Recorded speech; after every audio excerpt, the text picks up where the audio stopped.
Hey guys, welcome to another episode of Strong and Sculpted, the podcast by me, Kim Constable, the Sculpted Vegan, about all things strong and all things sculpted. And today we have our first ever Strong and Sculpted interview with none other than the editor-in-chief of Women's Health Magazine USA, the fabulous Liz Plosser. Now, let me tell you a little story, first of all, about how I met Liz. So recently, I was in New York at a big media event, and there was a media panel on stage where you got to get up and pitch yourself to this media panel. And these were bloggers and magazine editors and, TV producers and people who really were in the know in the industry. And you had to put in an application to, get up on stage and pitch yourself, because you were getting to present yourself in front of the entire media event. And there was hundreds of people there. And of course, whenever I heard about this opportunity, I was like, well, I'm just going to do this. And so one day, I whipped out my phone. It was actually an hour before the submissions had to be in. So I just whipped out my phone, turned on my ring light. My hair was on top of my head. I looked like a Teletubby. And I just said, hey, my name's Kim Constable. And, I founded a company called The Sculpted Vegan and blah, blah, blah. And I said, I would love to be on stage and do this media panel. And I just told them a little bit about myself and why I wanted to be on stage. And then I just sent it off. Like, it was 1 hour before the submissions were closing. And so I got word a few days later that they had chosen me to do the media panel. So I was really excited.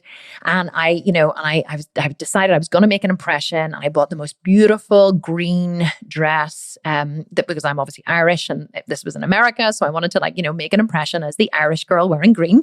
And I bought the most, incredible 𝐋𝐈𝐒𝐄𝐍 shoes with these beautiful big emerald diamante on them and big, white diamante. And they just looked stunning. They really stood out. So I got up on stage and I pitched myself, and I got some really incredible feedback from the, I was going to say from the judges, but they're not judges, from the media panel, from the professionals. So of course, being, the kind of person that I am, after I had been on stage and after the event was over and I was on my way to the airport, actually it wasn't on my way to the airport, it was back at my hotel, I went through Instagram and I found every single one of the people who had been on the media panel on Instagram, and I sent them all a personal thank you note to say thank you for your feedback and just to ask for a little more clarity on some points that they had brought up, because I'm always looking to better myself. So one of the people on the media panel was a fabulous woman by the name of Megan Murphy. Now, Megan is the editor-in-chief of Good Housekeeping Magazine USA, which is also part of the Hearst Group, Hearst Magazines. So I sent her a message and she immediately replied back and she said, oh my God, I loved you. I have Irish descendants and I thought you were amazing. And I absolutely loved your shoes. And I sent back and I was like, oh my God, this is brilliant. That you're half Irish. I said, we're practically sisters. We had a chat about it. And I said, I love that you love my shoes. I said, send me your address and I'll send you a pair. She was like, are you serious? And I said, yeah, they're from a little boutique, close to my house. And they only do one in each size. They're for a designer in London called 𝐋𝐈𝐒𝐄𝐍. And I said, I will, I'll have my assistant pick up a pair and I'll send them to you. She was like, that would be epic. So we were kind of instant best friends from that. And so I had my assistant pick up a pair of shoes. Actually, I went and picked them up myself, and he ordered them for me and I went and picked them up whenever I got home from New York, and I sent them off to her. But she and I became friends, Instagram friends. But on my way to the airport, I had been messaging her back and forth, and we'd been, having a bit of banter, a bit of crack. And on my way to the airport, then she said, we have to get you in Women's Health Magazine. And I said, really? And she said, yes. She said, I'm going to connect you to Liz, who's the editor, via email. And she said, she won't answer straight away, but that's okay. She said, just, but I am going to connect you guys. So she immediately, true to her word, she's a woman who acts quickly, which I love because I am too. And she sent an email and she said, Liz, meet Kim, Kim, meet Liz, and blah, blah, blah. And she, sent an email, which I immediately replied to saying, oh my God, so nice to meet you. And I said, I'm, girl crushing all over you, because I'd already checked her out on Instagram whenever I heard her name. And, she's a marathon runner and she's a mom of 3 and she's a successful woman. And I was like, yeah, really loving these two women, these strong, sexy, powerful women who are mothers and who are, living in New York City and doing epic things in the world of magazines and have, worked their way to the top of their game. So much respect for these women. So I sent Liz an email and she didn't reply straight away. Of course, it was a Friday evening. But the next morning I landed in Belfast and I went to meet my husband and I was flicking through Instagram and I noticed that Liz Plosser she had actually liked quite a few of my Instagram posts. And I was like, this is the editor-in-chief of Women's Health magazine. Because like Women's Health magazine is like the biggest women's health magazine in the world. They reach like, I think it's either 43 or 49 million women like every month worldwide with their magazine. Like it's insane. So anyway, so I noticed she liked a few of my things. And so I sent her a message on Instagram and I was like, I don't even know if I sent her one, but I think I did a story, like, oh my God, when your girl crush Liz Plosser, like likes your stuff. And, so I did that and then she reposted it to hers. And then so we started like having like a little game of Instagram tag where I would tag her and she would tag me. And, we just had like this instant connection. And I just thought that she was so much fun. She and Megan, both so much fun. So anyway, Liz then, and I said to her, then we started having an Instagram chat and we never actually even did finish that email conversation that was started, but we started having an Instagram chat and I said to her, I would love to interview you for my podcast. And she was like, really? I was like, yeah. I said, I think your story is really interesting and I would love to know how you got to where you are. And, and I think it would be epic. So finally, we got together to do the interview. And that is what you're going to hear now. Now, let me just tell you, Liz really digs deep in this interview and she talks about some stuff that's, really personal to her. And I didn't know whether or not I should go there. Like I was trying to be all this like real professional, kind of, interviewer in the beginning. I was like, yeah, I'm going to be all professional. I'm just going to let her talk because you know me, I'm a talker, right? It's hard to shut me up sometimes. But I was like, I'm not going to talk too much. I'm going to really get in and hear her story. And then as we began talking and like more and more was uncovered, I was like, I really need to know more. I need to dig deeper here. And I apologized to her a couple of times. I was like, I'm sorry if this is so personal. She was like, no, it's great. I really think that this needs to come out. So I hope you guys enjoy this interview. Liz is spectacular. She's so spunky. I absolutely adore her. We are now friends for life. We're like planning our next lunch date whenever I next go to New York. She's a beautiful, beautiful soul. And I absolutely love what she's doing at the helm of Women's Health magazine. And I love what that magazine stands for. I'm an avid reader of the magazine. So like, it's just such a perfect fit. So anyway, here is the interview. Enjoy, Liz, and I will talk to you again at the end. So hi, Liz. Thank you so much for agreeing to be here today. I cannot believe that we actually made it to the interview after a couple of false starts. Hi, Kim. I agree. I'm so very proud of us and happy to be here. It's so wonderful. Tell me, where are you now? Are you in your office or are you at home? It's earlier for you than it is for me. Like, how did you manage to make it today? I know you had like a subway issue and you've kids that juggle. And as is the New York way of life, there's always a subway drama, which just meant my train was slow. It could have been much worse. But yes, I had a whirlwind morning. I was up very early, did a run with some girlfriends, got my kids ready for school, kissed my husband goodbye, dropped them off at school, jumped on the train, and now I'm in Hearst Tower where I work near Central Park in Manhattan. Now, Liz, I do girl crush on you a little bit on Instagram, I have to say. And you seem to be up every morning at like what we would say here in Belfast, the scrake of dawn. Like what time do you actually get out of bed in the morning? So I am definitely a morning person and I haven't always been, but I've trained myself to be one. But I set my alarm every day for 5:17 a.m. 7 is my lucky number. And I don't know, I like getting up at that exact time. It gives me just enough time to have the right amount of coffee before I do whatever my sweat is for the morning. Yes, I love that. You need to be adequately caffeinated before any morning activities commence. I'm totally with you on that one. But you know what I would really love to know, Liz? You're editor-in-chief of Women's Health magazine, USA. Like probably, the biggest health and fitness magazine, worldwide that, everybody has read, that everybody sees on the newsstands, but how did you actually get to be there? After college, my first job in the real world was in investment banking as an analyst. So I was like going down the finance and economics and business path for a start there and really had a visceral moment of this isn't what I'm passionate about. What the heck do I want to do with my life? I ended up signing up for a marathon to kind of like sort through my thoughts and feelings over the miles, which has become definitely a recurring theme in my life. I love to go running to think about things. And it was while I was on a long training run for my first marathon, I was running with a group of people I'd met. And I said out loud during, a 10-mile or 12-mile run, I had a dream last night that I was an editor at a health and wellness magazine. And I feel like I manifested it in some way because everyone was instantly like, that's so perfect for you. You should look, you should think about journalism and media. And so they knew that you would be perfect as a journalist. Did you know you'd be perfect as a journalist?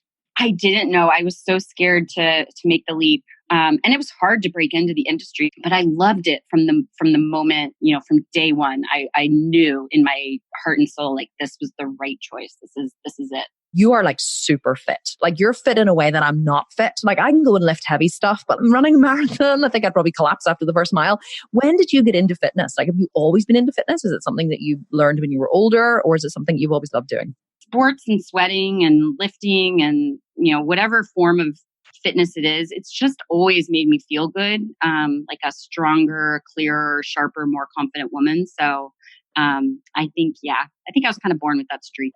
Tell me about your marathon training because, I am a big believer in that, people, I'm sure you get asked all the time. I get asked frequently, Kim, how are you so motivated? And I'm like, I'm not motivated, sweetheart. I'm disciplined. I do not wake up in the morning and go, yay, I have a full 60-minute session on the Stairmaster at 6 a.m. Like it does not drive me out of bed in the morning, but I'm disciplined when I'm working towards a goal. So I get up and do it. But, so I always say that you can it doesn't matter whether you're training for a marathon, you're training for, a bikini competition, you are working in business, the discipline that you build from doing that persistently kind of transcends every area of your life. I'm definitely a planner. I never want to wing something, whether that's a presentation I'm giving or prepping for, a meeting I'm having or running a race.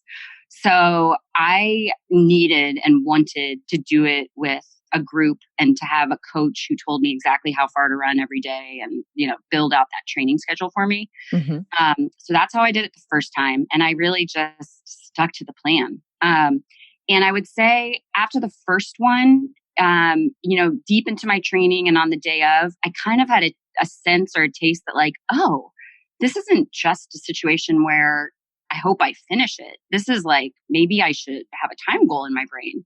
Right. And so I would say that's kind of been the difference over the years. I've tweaked my training. Sometimes as I got more and more knowledgeable, I started to make my own plans, but I would, map them out weeks in advance, tweak them as necessary. Over a couple of marathons, I've used a professional coach. Those, I must say, went a lot better. Like what was the difference between having a coach and doing it yourself? I mean, people who make their living understanding the science and performance of human beings and also like the emotional and mental side of training for something big like a marathon. There's just no substitute for that. I know I could finish a marathon and have a solid time were I to train myself, but I think it's harder for me to be sort of the objective fly on the wall who's like, okay, you know what, Liz, that 20-mile run, your pace wasn't quite what we expected. You might be getting burnout or an injury might be creeping on. Let's take it down this week. Do you know what I mean? Like, right. Yes, having that feedback. Correct. I would be the type A person that's like, nope, my schedule says I'm supposed to run X miles next week and gosh darn it, I'm going to do it. Yep. And so I think we can almost be our worst enemies and think that like we know what's best, even if it's going to kill us in the process. Even if it's going to kill us. Keeping going is the most important thing. Sometimes it's not. I think it's easier now that I've had children, which is strange, but I now have like a deeper appreciation and like better perspective on the tough parts because I know it's going to get better. You know what I mean? I don't panic like I probably did as a younger runner and human being. Yes, so. Teaching children definitely teaches you about your own strength. Yes, pacing the floors in the middle of the night, thinking I am stronger than this is hard. And you had twins. I take my hat off to you. Thanks. Yes, they're especially as your first. I know it was a lot, but we didn't know any better. Sleep. That's one thing I've learned. I have to say, I hit my late 30s, early 40s. I like sleep is a priority for me. Completely agree. And this is another, badge of honor, I think, where people talk about how they can thrive on 4 hours or 5 hours. Yeah, or no. I proudly sing that I need 8 hours. I'm the absolutely. Same. And honestly, I would prefer, and I'm a better employee and editor and mom and friend and daughter and everything when I have 9 hours. So I'm exactly the same. Ariana Huffington always says that you need to sleep your weight at the top. And I think it's fantastic. She's like, you literally need to sleep your weight at the top. And I was like, yes, it's so true. I'm always preaching the importance of rest. Like, because especially whenever you're an athlete, whenever you do what you do, whenever you do what I do, you know, you need, you know, I always say to people, muscle is not grown in the gym. It's grown when you're resting and when you're sleeping. That's when your body builds your muscle and repairs it. Sleep is such an important part of rest and recovery and of getting stronger or faster or being able to, you know, get through those miles, you know, get through those last miles or even just the training or whatever. But I have to ask you, just from my own, you know, kind of curious point of view, like, do you suffer from the mom guilt? Are you like, do you ever sometimes just feel like you're like, you literally have, you're it's like somebody always says, like, it's not like juggling balls in the air. It's like, I sometimes feel like I'm trying to hold beach balls under the water. You know what I mean? You're trying to hold them all down and one pops up and then another one pops up and you're constantly trying to hold them all down. Do you ever feel like that? Yes, all day, every day. I love that metaphor. I'm definitely stealing that. It's good, isn't it? It's like you're trying to hold the beach balls under the water and one keeps popping up and you can just And this is something I work on every day, is trying to let go of that. I'll give you just for instance, it was Thanksgiving in the US last week. That's right. And a lot of elementary schools have like a Thanksgiving feast day, you know, where the kids will it's kind of potluck style. Each kid will bring in a dish that the parents sign up for in advance and they celebrate in their classroom, not necessarily with their parents, but, you know, just as kiddos together. And I was so proud of myself for signing up this year and not choosing to just bring the paper plates or the silverware, but to actually bake something with my kids, because I do love cooking and especially baking. And I went to take George to school and I had built it up for him over and over again, how his Thanksgiving feast was not the same day as Charlie and Lucy's. We were going to make his blueberry muffins that night so he could bring them to school the next day for his feast. And we show up at his classroom and sure enough, it is Thanksgiving feast day. I have completely missed it by a day. And I just felt... I felt so bad and sad for him. But you know what? He was fine. No, we didn't care. It's us who feels the guilt. He was instantly like, can we bring them tomorrow instead? And it was such a cool perspective shift, because I was like, sure, yes, let's still make them together. And what ended up happening was we made them that night and we brought them to school the next morning. And of course, his teachers were nothing but lovely about it.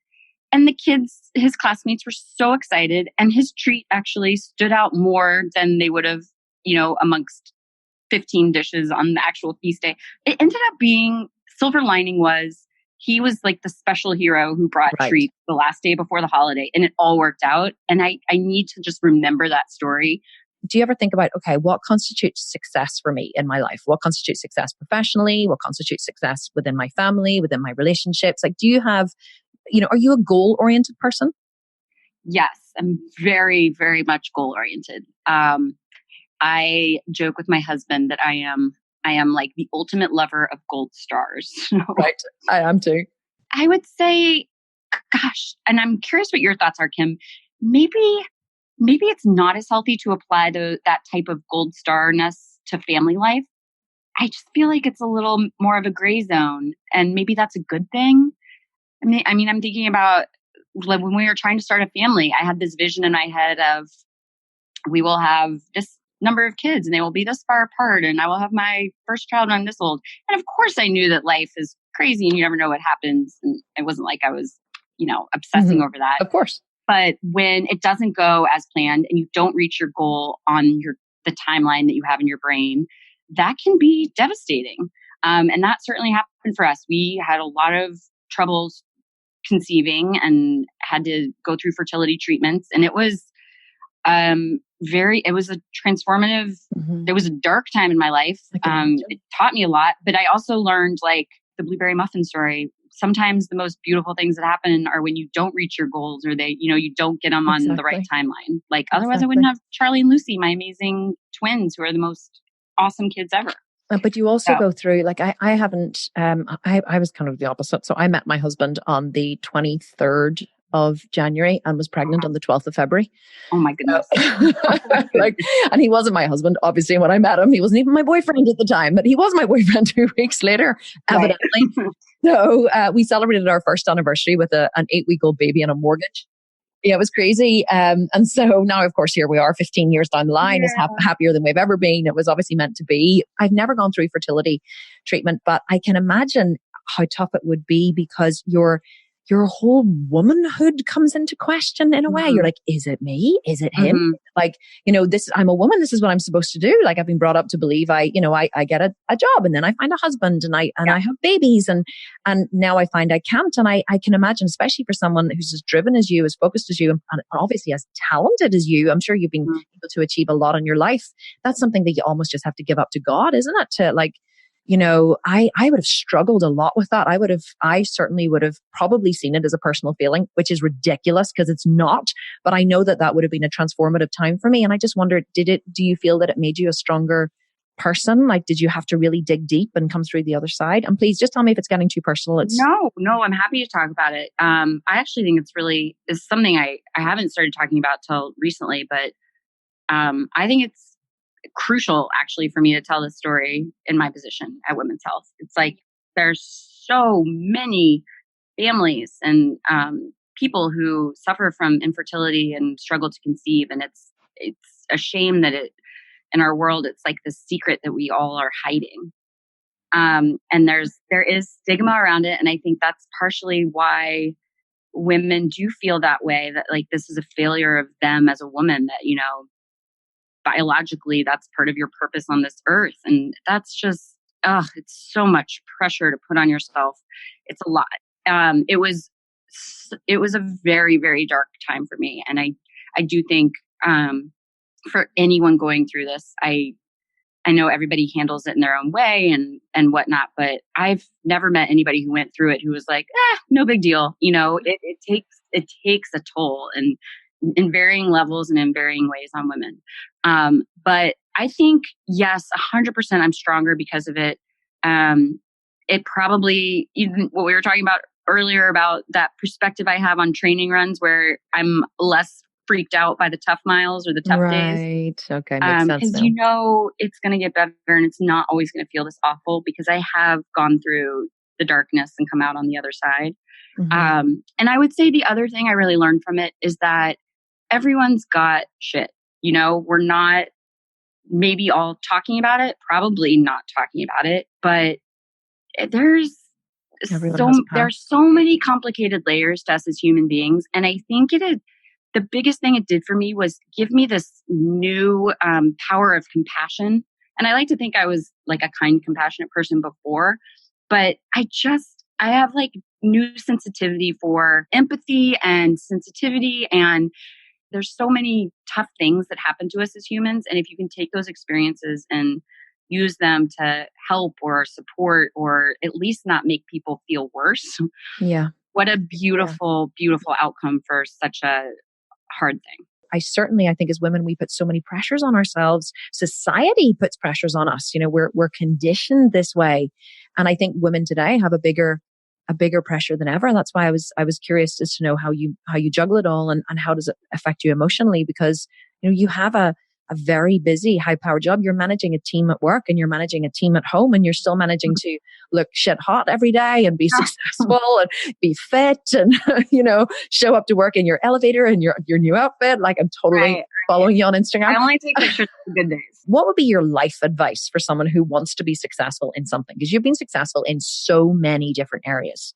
So it could be journalism, could be running a marathon, could be, having 3 children and managing that with your career and still manage to keep an amazing relationship with your husband.